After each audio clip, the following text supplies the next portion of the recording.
Welcome to the Hey Docs podcast with your host, Jill Allen.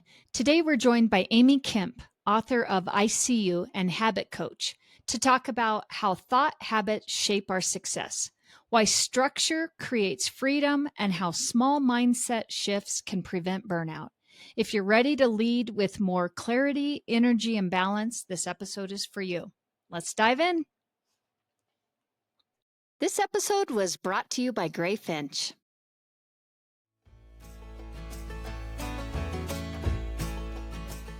Hey docs, if you want to have a great business, the right practice management software is essential. But some can be slow, outdated, and lacking good support. That's why I recommend Gray Finch to all orthodontists. It's the fastest, most reliable, and most secure platform to grow your business and improve your efficiency. It's completely web-based, so you can run your entire practice anywhere and from any device with no servers, no downloads, or hidden fees. They even have the most helpful and responsive support team around. Right now, Gray Finch is giving a $500 discount to our listeners. Visit grayfinch.com/Jill Allen to learn more and see why it's one of the fastest growing providers in America. Amy, it is so great to have you on the show today with me. Thanks for being here. Yes, I'm excited for our conversation. Oh, it's going to be a good one. And one of the things that I like to do when I start off with having guests that have not been on Hey Docs before is just have you tell us a little bit about yourself, the work that you do. And I especially want you to talk a little bit about your book, I See You. Yeah, I would love to. I grew up in the Chicagoland area, still live there now, south of the city. And I have worked in various different roles throughout my professional career, starting as a high school English teacher, then leading national sales team and really developing that and people who were in my organization. And then 8 years ago, just started a new business on accident that I didn't know was going to become a business. Those are the best kind. In this work that I do now, I use an assessment tool called the Habit Finder, which measures your subconscious habits of thinking, and then the curriculum that corresponds with it. And I use it in the context of a small group engagement for women only. And then I also work with one-on-one clients through this very specific curriculum that helps people replace subconscious habits of thinking that aren't serving them with ones that are. I also have 3 kids who are now much older. So I have a 21, almost 22-year-old daughter, an 18-year-old, and then I have a 13-year-old caboose. So that is important, but it feels like I have a lot of free time now in this season of parenting, which I'm relishing, Sure. which actually led to the creation of this book. I've always wanted to write a book. I was an English major in college, and then my master's degree is in English also. And I've always wanted to write a book. And so when people ask me like, oh, how long did you take to write it? I always say 25 years. Yeah. I've been writing it for that long. It just finally came out of me last year because I think I finally had the capacity to get a lot of these principles that I'd been working with and teaching and using for so many years onto paper. So it's been such a cool journey, probably the most vulnerable, creative enterprise of my life. And it has stretched me in ways that I never have been stretched. And I'm grateful for that. I've learned so much. Yeah.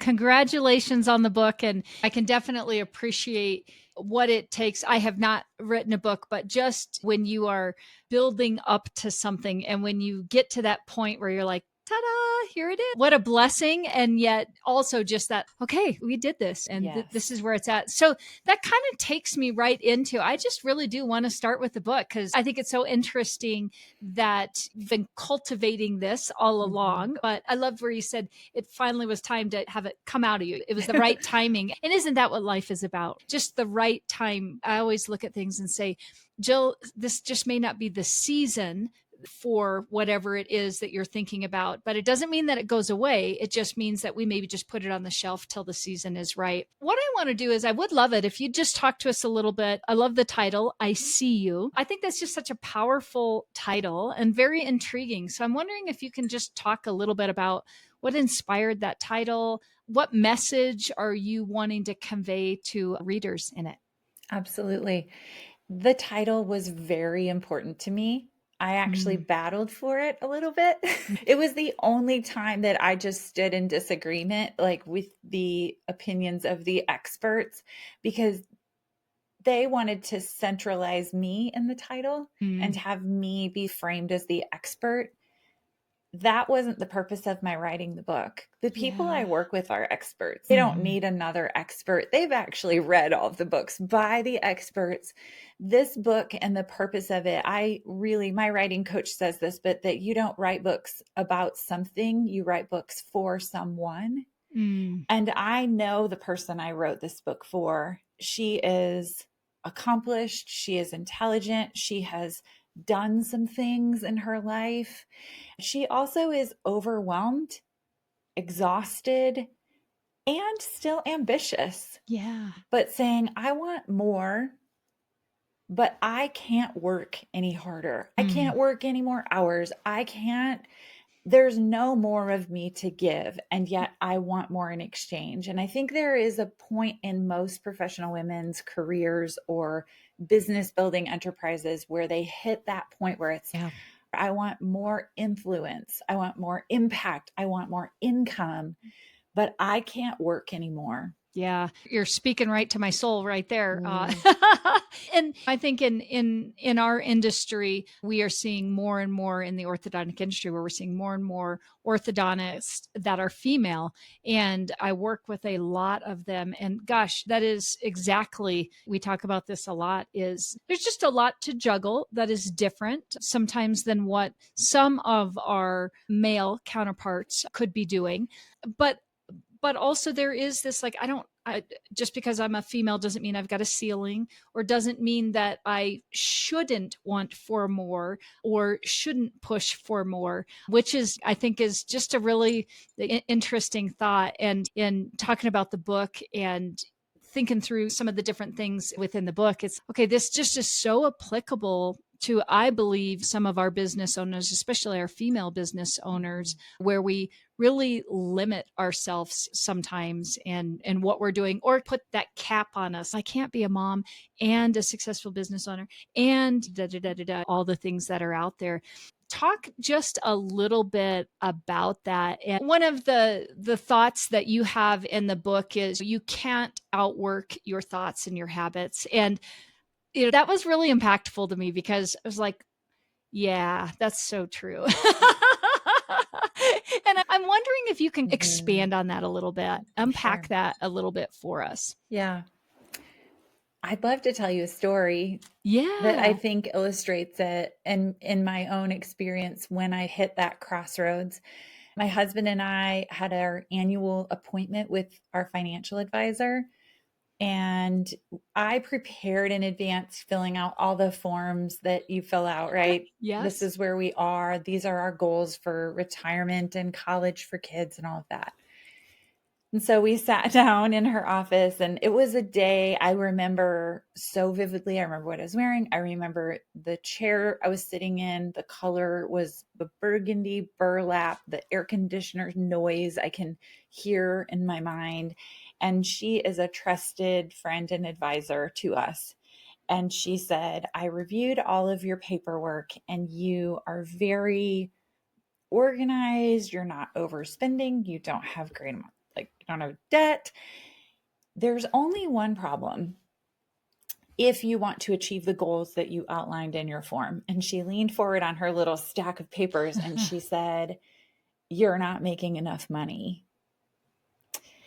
And I remember it felt like all of the air left the room. Sure. I don't remember any other thing about that meeting except for that one line, because I knew in that moment, I looked at my husband, he's in education and should be, and the only way he's making more is by getting older. He's just where he is, and it's great. And there was no one else in the room. Yep.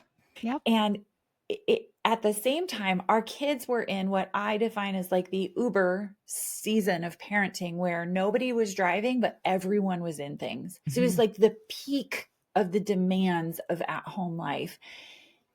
And there was this moment of decision that said, I can't work any more hours, but I'm not giving up on those goals. Yes. Oh, I love that.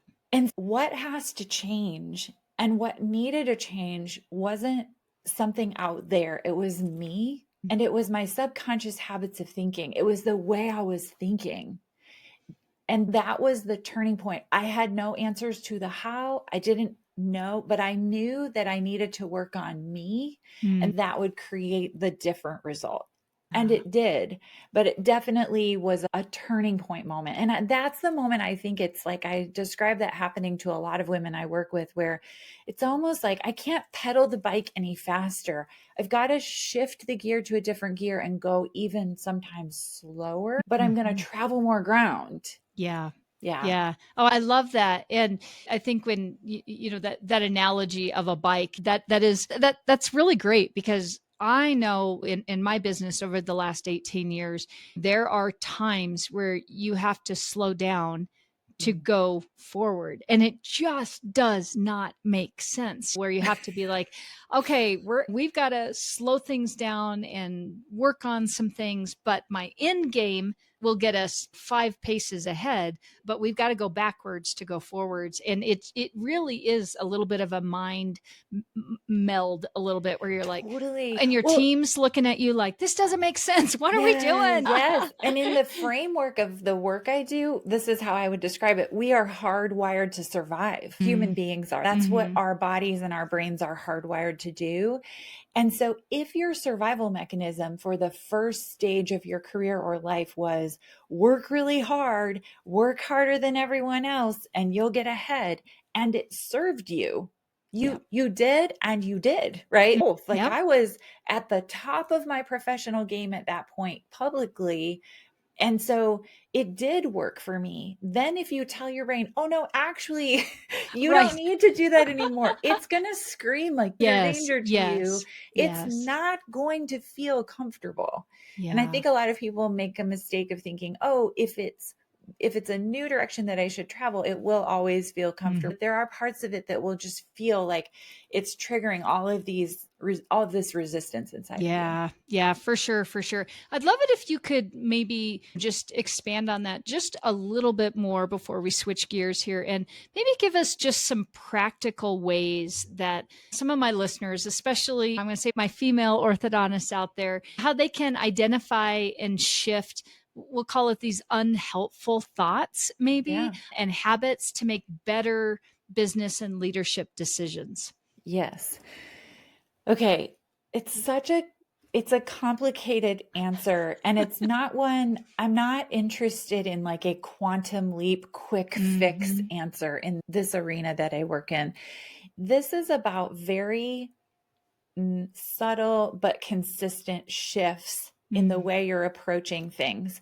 So just as an example, one habit of thinking that I work with people on a lot is this habit of thinking that's in a section about connecting with people.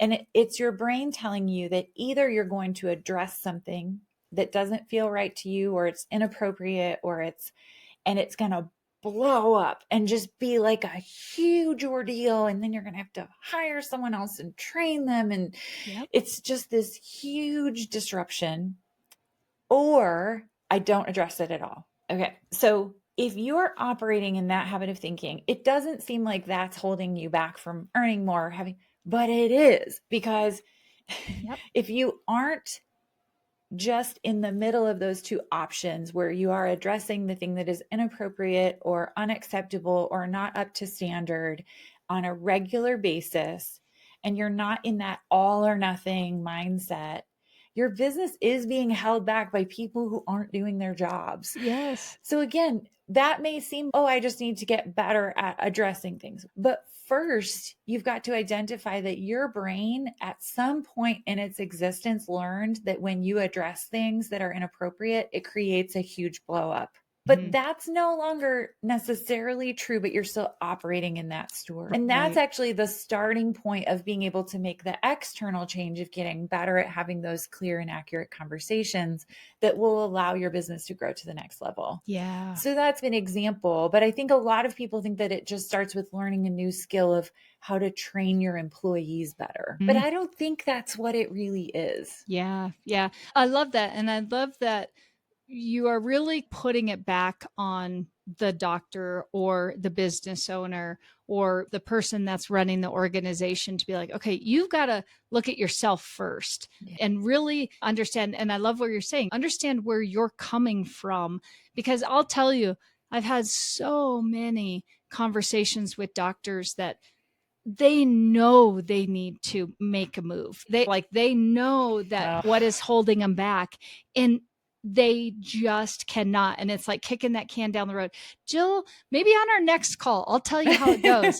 Jill, maybe on our next call, I'll tell you how it goes. And because they are just so fearful of that unknown.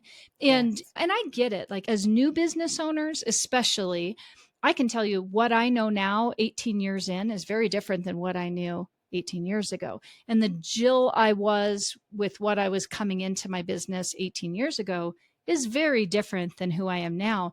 But I am still learning. I am still working. I am constantly doing the work to identify when I notice something in myself that then in turn is, oh, I don't want to. The last time I dealt with that, I had this problem. But yet it is the exact thing that you're talking about. It's what holds us back a lot of times, is that fear versus just sometimes we just got to hit it head on and grow from it. In the orthodontists that I've worked with through the years, they also have two conflicting roles of business owner, orthodontist. Yes. That's two very different energies of caretaking, problem solving, patient care, empathy, just being compassionate and really caring, versus strategic, clear, accurate, long-term focused. I don't think they're teaching that in school when you're they're also not. They're not. There's this whole element of, and I see that even in the line of work I'm in right now, other people who use the tool that I use, some of them probably are better at it than I am, but they don't know how to run a business. And that's a totally different skill. And so and it's even a conflicting energy. Yeah. Yeah. And I think that is such a key point that you bring up, because it really is. You can't run your business like you run your practice patient forward. And it's so interesting because you want to, like you said, I think a lot of my doctors, you want to be friends with your employees and you want to do all these great things. And there's a component of, yes, we want to have a good work environment for our team, but in the end, it is a business. And if you want to be successful at business, you have to do that hard work. And sometimes the hard work is putting on that business Jill in business mode hat that not everybody wants to see, because that isn't the other side of it. But yet that's what you have to do. And finding how does that work and how do you work through that so that you don't become stagnant and you don't get stuck. And then I think what ultimately then I believe I see a lot of times leads to burnout, because they're just moving down the same path, but not really getting anywhere. And it starts to wear on you. It does. Yeah. I'm wondering if you can, I know if you can talk to us a little bit about, I don't know, we were talking about orthodontists and running busy practices and how they can just work on delegating better and building stronger teams and creating practices that thrive without burning themselves out. I wonder if you can give us some tips and tricks on that, because like you said, everybody thinks that they can do it all, but they really can't. I'd love to take this in the direction of just talking about unpaid labor. Yeah. I think particularly for women, though for some men, particularly if you're a single parent or you're doing a lot of caretaking, it doesn't matter what gender you are. But in our country, it seems that the majority of unpaid labor, regardless of who's making the most money or working full time, falls in the lap of women. In fact, I would argue, I had a conversation with a friend of mine who was a CEO at some very large companies. And as I was talking to him about the energy and time that it takes me to take care of things at home, as I'm talking to him, the van pulls in and this delivery person is bringing balloons for my son's birthday, which is coming, like his party. So this guy is walking up to my door, and my friend says, in 25 years, I've never had to think about a gift to buy my kids for their birthday, or I've never planned a party. I just went to work and did that work and then came home. When I say all of this, I'm not saying that the unpaid labor isn't exceptionally valuable. It's very important in family dynamics, in communities, caretaking, all of the things.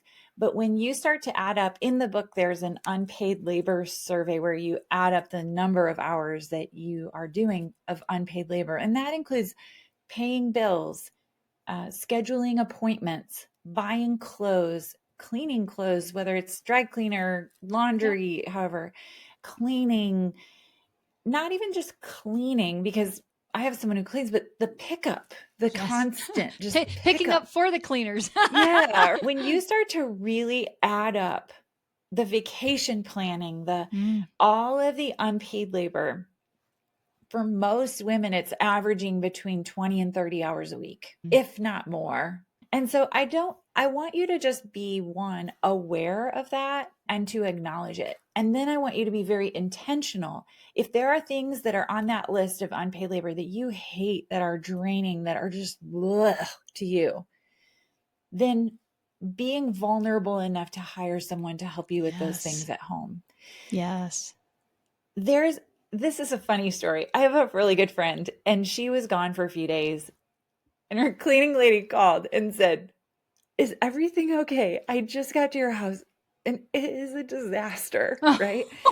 And so she said, "Yeah, everything is fine. I'm just out of town." And so then she talked to her husband, and he said, "Oh yeah, I'm not trying to do any of that. I've worked all day. Like we're just having fun. Like I'm taking care of the kids and doing all of that, but I wasn't worried about any of it being clean."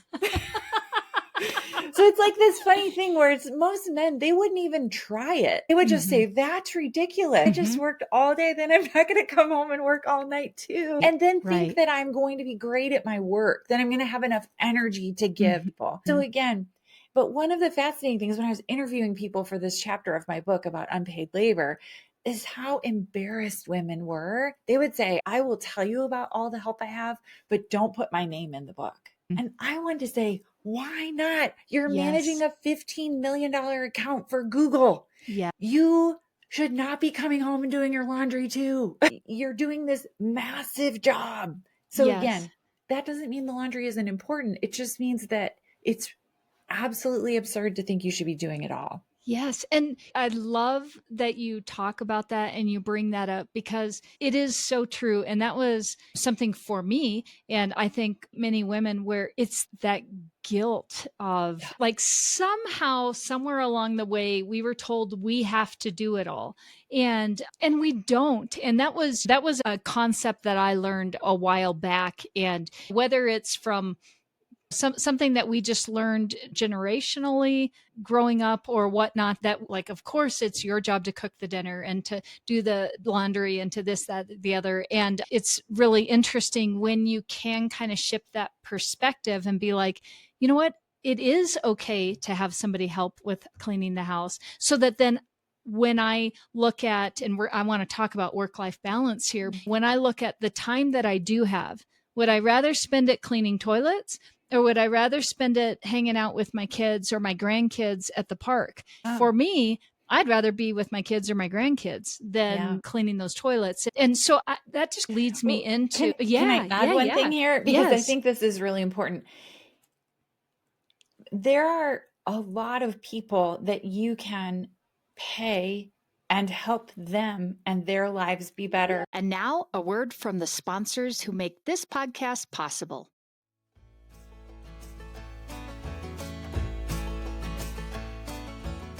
Hey docs, on this podcast, I talk about a lot of different ways you can set your practice apart. But here's one that might surprise you.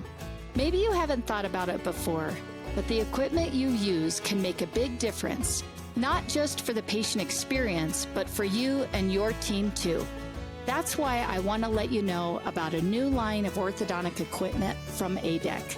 I visited their headquarters in Oregon earlier this year to take a sneak peek for myself, and I have to say, I was impressed. ADEC has manufactured award-winning dental equipment for 60 plus years, and they're bringing that same level of excellence to ortho. From comfortable, compact patient chairs to a versatile workstation and delivery to ergonomic dental stools, ADEC orthodontic equipment is designed for a smooth and easy workflow. Day after day, patient after patient, see the difference it can make for your practice. Click the link in our show notes to learn more about ADEC Orthodontic Solutions.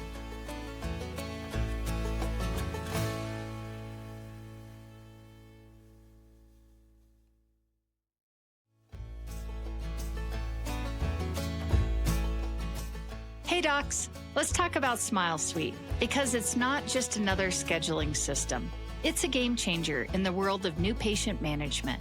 And as a proud Smile Suite partner, I've witnessed the incredible impact it has on practices of all sizes. Smile Suite means your new patient calls and web leads are expertly handled 7 days a week, even during nights and weekends. And they offer top-notch customizable presentation software and seamless post-consultation follow-up. It's like having a secret weapon for your practice's success. Curious? Dive into the revolution at GetSmileSuite.com. And don't forget to mention Hey Docs to unlock some extra goodies.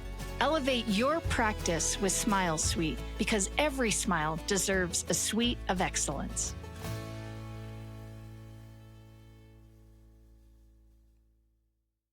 Yes. So, for example, I have a friend who has a cleaning business and she has 10 people who work for her. They clean homes. And me paying her, for example, is putting money into her family's pocket and giving her a chance to have a flexible work balance. But also, she loves it. It's like her favorite thing in the whole She's world. doing her passion. Yeah, it's like a stewardship issue. There are very few people who have the intelligence and the skills, and this is hard for women to accept also, to do something like becoming an orthodontist. Not everyone can do that. That is a very rare person. And there's this line in the tools that I use that says, you are rare and there is value in all rarity. Therefore, you are valuable. So it's, if you have this skill that is very rare, then use it and put your best energy toward that. Yes. And then let other people use their skills and what they're great at, and let them share the burden of that unpaid labor. Yeah. That being said, also, if in your family dynamic, someone makes enough money that one person can be responsible for all of the unpaid labor, and that feels in alignment with your value system and you can afford it, that's amazing. Great. Do that, but choose it. And also know that the person doing the unpaid labor is earning half the income because the person doing the labor that's getting paid would not be earning that without the other one. So I'm not having any judgment about how people divide it or get it done. I am saying make a choice and be intentional about it. Don't just get swallowed by it. I just had a reader reach out to me, and she has 4 kids. She works full time, also has a side business that she's growing really quickly.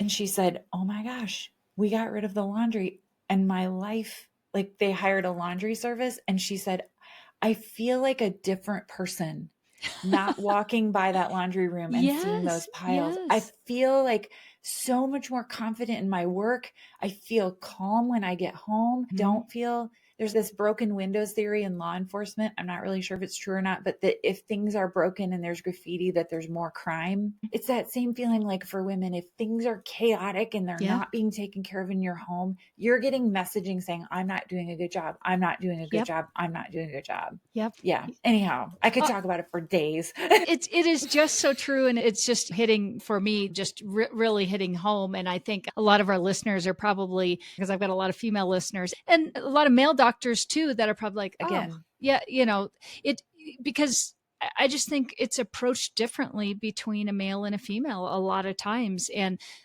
we just don't even realize sometimes the extra pressure or guilt that is put on us, or sometimes even, I'll say even shame sometimes. How can you not be like, somehow you're less of a woman or less of a wife or less of a mom if you aren't doing all of this and doing all of this. So I want to talk a little bit, because I think this just leads us into work-life balance. And I'll tell you, I think anybody who owns a business, this is a constant struggle. And I've come to realize that there is never going to be true perfect balance. And I think we are always going to go through seasons in our life where things are maybe a little bit more upside down than others, or maybe a little more, we'll call it out of balance. Again, knowing that I don't ever believe we're ever in total balance. But I think that it's something that is this, I think a lot of women and a lot of business owners chase this elusive unicorn that it's out there. If I can just do it more, if I can just whatever, somehow be able to find that or whatnot. And I'm wondering if you can talk a little bit about working and living in rhythms and what, like, maybe being guilt-free and even guilt-free play. What does that look like? And what does that mean? Because I think our listeners need to hear a little bit more about this. If you think about so many parts of our world that are attractive to human beings are rhythms. There's music, right? There's a crescendo and then it's quiet. And in seasons, right now we're in a season and then it will change. There's this rhythm even to our week where it starts and then it's the middle and then it ends. And we are designed to work and live in rhythms. But just like music that would just be screaming at you at the same volume all day long would just absolutely grind you to the, you couldn't even stand it. Yeah. I think we have to consider our energy and our time in the same way, where we allow for work and crescendo, and then we allow for rest and recovery. For most of my clients, I don't really talk about you need to leave work at a certain time, or I don't think that's beneficial to start. Where I like to start is with scheduled, guilt-free playtime. Love it. So the first step isn't restriction of work, but it is addition of things that are life-giving. Give your brain a break where you lose yourself in it. So I have so many funny examples. I love to play pickleball. I'm borderline obsessed with pickleball right now. I love it. My husband might say not borderline. Anyhow, but the reason I think I love it so much is that when I'm playing pickleball, I cannot think about anything else. I am so fully present. And while I'm not sitting in a chair doing nothing, sitting in a chair doing nothing does not feel restful to me, by the way. That feels annoying. Yeah. But pickleball, I feel refreshed. I feel rejuvenated. And here's what happens when you have scheduled guilt-free playtime to look forward to, you have a higher quality of work. So you will get more done. You will be more intentional during the day because, on the other side, I have this really fun thing coming up, which then when you get there to do that thing, you can do it without guilt because you've gotten your work done. You had a really great day at work of focused work. Yep. While you're playing, and this is the critical part that I think high achievers miss out on, different grooves of your brain are activated. And while you're not thinking about that personnel problem at work or how to solve this whatever issue, when you play, new pathways are formed. And you will find that creative, inspired ideas start to bubble up in you more frequently, which then, when you get back to work, leads to a higher quality of work. right? But the Yes. whole equation starts not if I have time, I'll go play pickleball. It's like at 5 o'clock, I'm meeting these 4 people at the club and they're going to be there and they're my favorite people to play with. And I Mm-hmm. can't wait. And Mm-hmm. so I'm not missing it. Or I have dinner plans with one of my dear friends who I love spending time with, or I'm going to go to a book club, or whatever the thing is that you do. Yeah. And the things you don't have to be always like getting a massage, though that's a great one too. It can be just like reading a really juicy book. Yeah. And giving yourself permission to just actually sit on that couch Yes. and read that book. Yes. Or watch that show, Yeah. or just watch that movie, or do that puzzle. It could just be silly things. But I think that when we eliminate that play and everything just becomes a hamster wheel, Yeah. we lose our magic. Our businesses stop growing. And so to me, the most important investment I make in my business is scheduled guilt-free play. Also, like regular vacations or trips or times away from your workspace that can kind of inspire you, cause you to think differently, show you different ways of being or life, or see art that inspires you, or listen to music that it expands your thinking. Those types of things are really important too. Yeah. I love where you're at with this and how you coach on this, because it really, I'm going to just take it to me. It really is so true. I think that we can get so caught up in doing business, and even our home life becomes business. So I've got the regiment of, and again, everyone's in different seasons, but even when our kids are young, when there's the regiment of, we got to get up for school and we got to get the homework done and we got to get the this and the that and the whatever. And it's as much of business mindset as it is when you get into the business. And then you've got an all day of business, and then you get home and it's dinner and it's baths and it's this and it's that. And I think not taking the time to get your who's in place to help you to have that free time, and to just be able to give yourself permission to have that free time, that guilt-free play that you talked about, is, again, I'm just going to say, that's what leads us down this path where life just doesn't have a lot of meaning or essence, or we just get just caught.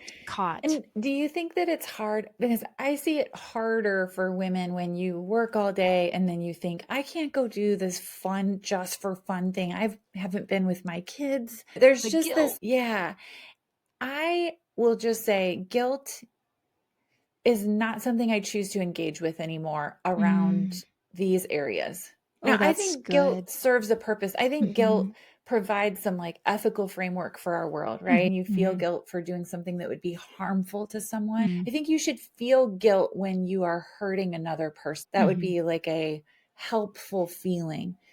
But is it harmful to someone for you to take care of yourself? I guess is the question, right? Yes. Are you harming someone by loving yourself enough to take care of you? Also, when my kids were younger, I didn't have as much time as I do now. So I will just say to people in that season, I wish someone would have told me this. It is just a short season. It is. Yeah. It's super intense when you're in it. And there's that saying about the days being long and the years being short. But I wish someone would have really said to me, hey, it's going to be over. And not in a bad way, over. Don't be afraid that it's over. There's then this other cool thing coming. But just saying, this isn't forever. So pace yourself. If the business doesn't grow as fast or as big as you want it to in those years, it's okay. You're going to be okay. It'll grow. I don't know. Yeah, I think I agreed. I wish somebody would have told me that too, because that is, and again, I look at that as seasons. These seasons, they will come, they will go. And sometimes you just gotta live. Yeah, you'd love to be the one that's getting up in the morning and working out, but if you've got a little at home and you've been up all night, you're in a very different state than the person who doesn't have littles and gets a good solid 8 hours of sleep at night. 100%. Yes. Yes. And that also, for me, littles were exhausting. That was not life-giving for me. Now, I loved them and they were awesome, but I needed breaks. Yeah. So I couldn't just work all day, then come home and do toddlers and diapers and bottles. And Yep. and so I think I also just want to say it's okay if that feels exhausting to you. There will be a different season of parenting Yep. that you feel better equipped for. I'm not sure I feel better equipped for teenagers all the time, but I'm trying. On some days I do, for sure. Yeah. And I definitely am better at the problems they have now versus the like screaming with the earache. But Yeah. some people are better vice versa. So it's okay. It is just a season. Yeah, for sure. For sure. Let's shift gears here. And as we finish up, I think that many of us can really equate structure with restriction. And you said this a little bit earlier, but I know that you offer a different take on this, and that structure is actually a path to freedom. And I know I talk to my docs a lot about this too, but what's one structural shift you think an orthodontist or a small business owner could make, maybe even today, that would have an immediate impact on the productivity and stress levels that they may have? Great question. I would more challenge them to pay attention to where they're resisting structure with a curious mind. So, are you resisting structure with your finances? Are you resisting structure with processes in the day-to-day operations of your business? Are you resisting structure in terms of your schedule, where you're just continuing to add more appointments and you're not honoring the schedule that you've set, the framework? Here's the people operating at the highest levels of mastery, athletes, I'm thinking of an Olympic athlete, for example, they're operating at the highest level of structure in this very one specific area. It leads to mastery. On the other end, when we resist structure because we want freedom, because we think that structure is restrictive, if you resist structure for long enough in any area, eventually it will impose itself upon you. So if you resist the structure of eating foods that fuel your body for long enough, eventually the structure of medicine will be imposed upon you. Yes. Yeah. If you resist structure in the area of sleep for long enough, you will get sick and your body will impose structure upon you. You will sleep. Yep. There's this idea that if I embrace this thing, it's going to restrict my freedom. And that's what I really want, is freedom to do what I want to do. Now, here's the really fascinating thing. And this is where a lot of my work comes in, is that the places where we resist structure the most, imagine you're on a beach with one of those metal detectors and you're walking along and then it beep, beep, you dig down. So you say like, where am I resisting structure? Beep, beep, dig down. That's where you find unhealed pain. Interesting. So for women, a lot of times that can be, I resist structures around my body, dig down, they have unhealed pain around their bodies. Yep. Yep. It can be also money. I am resisting this budget or this system of running my financial tracking in my business. You dig down into that resistance, you might have some financial trauma that happened growing up or in your past, or just experiences that spooked you about money. And if you just try to push through and discipline yourself into embracing that structure, you may be able to do it for 6 months, maybe even a year if you're really good. But if you don't address what's under the surface there, you'll go right back to those old patterns. Yeah. Yeah. And so I don't see a resistance to structure as like a place where we need to buckle down and discipline and push through. I see it as a place where we need to get really curious and ask a lot of questions and do some deep digging about what's going on under the surface there that is causing you to continuously buck this system that would be helpful to you. If you followed this budget, it would be beneficial to your business and to you, but you're just not doing it. Yeah. Those are the places I find the most fascinating, tender, vulnerable, and important. Yeah. Oh, I love that. And I'm sure many people listening are like, oh, That's just a really great take on that, because I think we can all being curious about what's causing me to buck that system is, you're right. I think when you really think about it, it is something so much deeper than the surface that I think just as a whole, we're told, well, just work harder, just push through it. If you were better, you would just push through it. You would, Yes. and instead If of you maybe had more figuring out discipline, if you were more exactly, disciplined, you could do yeah, that. And so then you just beat yourself up, which then just compounds the problem because then yes, you feel like you're failing. And it's just this cycle that is so unnecessary. yeah, Instead yeah. of being like, I'm not doing that. And I know it would help me. I wonder what's going on there. Oh, I love that. I hate to say that we are coming to the end here, and what I'm going to encourage everybody is go out, get this book, read this book. This is, I think, a life changer. And what I want you to do is, if somebody wants to learn more about your coaching programs or how to get a hold of you, what's going to be the best way to do that? And also where they can get the book at. Yeah, great question. My website is my name, so Amy Kemp, AMYKEMP.com. You can learn all about my work there. There are also some really fun videos and additional resources connected to the book on the website as well. And the book you can get anywhere you can purchase books. So Barnes and Noble, Amazon, all your major bookshop.org, all of those places. Also on Audible, it is my voice. I did record it. So people always ask me that, but a lot of my clients listen. They're more Yep. listeners than Yep. readers. Me. And I love that we have access to that. I just think it's a really fantastic way to learn and grow and change, especially because you can do it while you're doing unpaid labor. Yeah, exactly. Right. Exactly. So Yep. in any case, I would invite you. I feel like this book is the foyer to my work, where you can walk into the foyer of my home and look around and see if this is a place that feels like a place you like to. It's just a really great opportunity for you to hear my voice and to learn about what I do. Yeah. Thank you for sharing and being on Hey Docs with us. And I am sure we're going to have a lot of docs reaching out. And again, just such valuable information. And I'm so glad that the time was right for you to write this book and bring it forward to everybody. So thanks for being on Hey Docs. And the way I like to finish up Hey Docs is we always finish with the speed round. So are you ready to accept the speed round challenge? Of course. Yes.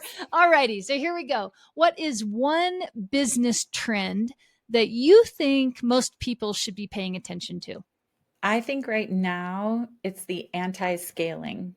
It's the deep investment in relationships. That's good. Real person to person, like connection with people right now. Yeah. Ooh, I love that.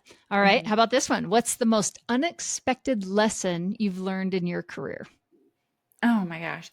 The most unexpected is that my unique gifts are my greatest strengths. I used to think I'm more of an analytical, quiet, introspective person. And I used to think I'm not a leader because of that. But I actually learned like I'm a really great leader when I am that. That's good. That's Yeah. good. I love it. All right. One industry challenge that you think will shape the future of your work? I love words. I cherish words. So I'm using and interacting with AI. I'm curious about. I want to be open to it. I'm also concerned about our lack of cherishing language and using language as like a power tool instead of something that builds, something that harms. I just think words are really important. Yeah. And so that's something I'm watching. Yeah. Oh, interesting. Right. And our final one, if you had unlimited resources, what's one big idea you'd bring to life? My gosh. I think right now it would be a way to create small groups of connected women around the country who could support each other in bringing a more feminine style of leadership into our world, a more collaborative, connected, supportive. There's some sort of, why aren't women more cheering, supporting, partnering, engaging alongside other women. There's something there. And I may actually be working on it just in what I'm doing, even in general, but there's something there where we're lonely and looking for that, but not doing it enough. So, yeah, that's great. Amy, this has been just absolutely fabulous. Thank you for all of your insights and your knowledge. And I know that our listeners really got a lot out of this. So thanks for being on Hey Docs with us today. Thanks so much for having me. All right. See you later.